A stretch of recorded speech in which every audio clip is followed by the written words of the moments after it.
ای امیر کامگار ای شهریار، نوجوان و مثل پیران پخت کار. چشم تو از پردگی ها محرم است، دل میان سینه ات جام جم است.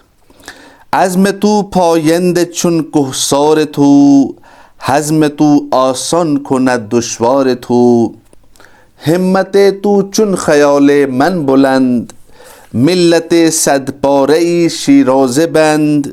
هدیه از شاهنشاهان داری بسی، لال و یاقوت گرانداری بسی. ای امیر ابن امیر ابن امیر، هدیه ای از بینوایی هم پذیر. تا مرا رمز حیات آموختند، آتشی در پیکرم افروختند. یک نوایی سینه تاب آورده ام، عشق را عهد شباب آورده ام. پیر مغرب شاعر المانوی، عنقتیل شیوه های پهلوی. بست و نقش شاهدان شوخ و شنگ، داد مشرق را سلامی از فرنگ. در جوابش گفتم پیغام شرق، ماهتابی ریختم بر بام شرق. ناظرین مکرم، یہ کچھ اشعار میں نے علامہ اقبال کی پیام مشرق کی تمہید سے آپ کے سامنے پیش کیے ہیں، اور یہ جو تمہید ہے ڈاکٹر علامہ اقبال نے افغانستان کے فرمان روا امیر امان اللہ خان کے خدمت میں پیش کیے تھے۔ تو ان اشعار کے اندر علامہ اقبال موصوف سے بادشاہ موصوف کے سامنے اپنی کچھ گزارشات رکھتے ہیں۔ فرماتے ہیں کہ اے امیر کامگار شہریار، یعنی اے وقت کے فرمان روا، تو نوجوان ہے لیکن تیری سوچ جو ہے وہ بزرگوں کی طرح ہے، ان کی طرح تو سوچ رکھتا ہے۔ چشم تو از پردگی ہو محرم است، فرماتے ہیں کہ تیری آنکھ جو ہے وہ پردوں کے پیچھے کے رازوں سے واقف ہے۔ دل میان سینہ ات جام جم است، اور جو تیرے سینے کے اندر دل ہے وہ جمشید بادشاہ کے جام کی طرح ہے۔ ڈاکٹر علامہ اقبال نے جام جم کا ذکر کیا ہے، یہاں پر بادشاہ کے دل کو جمشید کے جام سے تشبیہ دی ہے، بلکہ استعارہ پیش کیا ہے، جس کا مطلب یہ ہے کہ جام جمشید جو تھا، جو جمشید بادشاہ تھا، ساسانی بادشاہ، اس کے پاس ایک جام ہوا کرتا تھا، اور اس جام کے اندر وہ ساسانی بادشاہ پوری دنیا کے حالات دیکھ سکتا تھا۔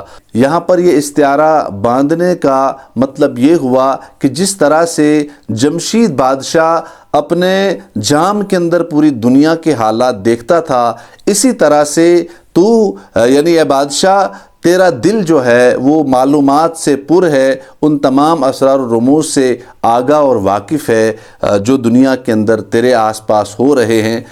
جس تناظر میں علامہ اقبال نے یہاں پر یہ استعارہ باندھا ہے اس کی تفصیل آگے آئے گی۔ تو آگے فرماتے ہیں کہ عزم تو پھویند چن کہسار تو، یعنی تمہارا عزم جو ہے وہ تمہارے پہاڑوں کی طرح بلند ہے۔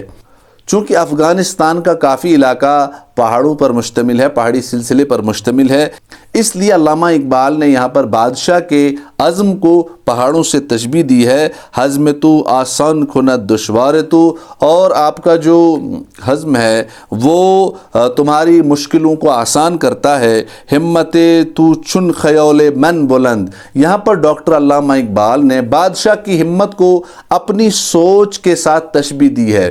فرمایا ہے کہ جس طرح سے میری سوچ اعلیٰ اور عرفہ ہے، جس طرح سے میری سوچ کا معیار بلند ہے، اسی طرح آپ کی ہمت جو ہے وہ بھی بلند ہے۔ ملت صد پورئی شیراز بند، اب یہاں پر ڈاکٹر علامہ اقبال اپنے مدعے کی طرف آتے ہیں۔ یہ جو ملت اسلامیہ ہے، اس کے سینکڑوں ٹکڑے ہو چکے ہیں، یہ ٹکڑوں میں بٹ گئی ہے، تو شاعر یہاں پر بادشاہ سے یہ امید لگا رہے ہیں کہ شاید یہ بادشاہ جو ہے یہ اس ملت کا شیرازہ بند ہوگا، اس ملت کی شیرازہ بندی کرے گا، اس ملت کو پھر سے اجتماعیت اور اتحاد بخشے گا۔ ہدیہ از شاہن شاہن داری بسی، لال و یاقوت گرانداری بسی، اور آپ کو تحفوں میں قیمتی یاقوت اور ہیرے جواہرات ملے ہیں۔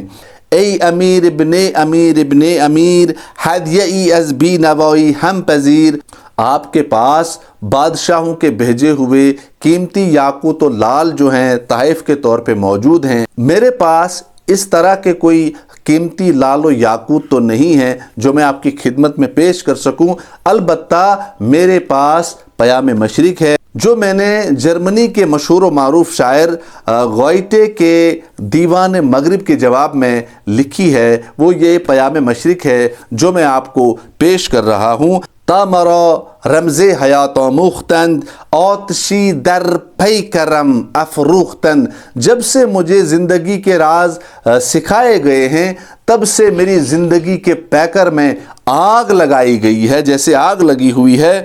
یک نوائی سین تاب آوردم، میں نے ایک دل کو گرما دینے والی نوا آپ کے لیے لائی ہے۔